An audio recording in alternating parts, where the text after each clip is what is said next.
मुतज़ाद लफ्ज़।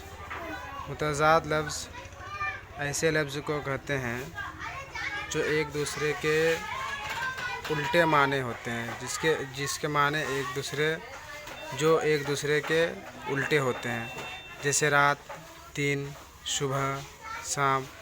ऑपोजिट मुतज़ाद लफ्ज़ यानी ऑपोजिट वर्ड, यानी इसको हिंदी में अगर हम बात करें तो हिंदी में इसको विपरीत अर्थक शब्द कहते हैं। कुछ ऑपोजिट वर्ड जो है,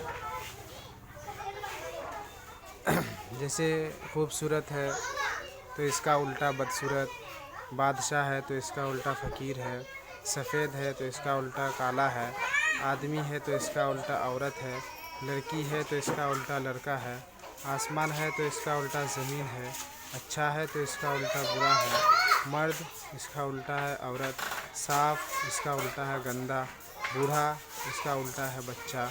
यह है मुतज़ाद लफ्ज़, ऑपोजिट वर्ड, इसी को ही मुतज़ाद लफ्ज़ कहते हैं।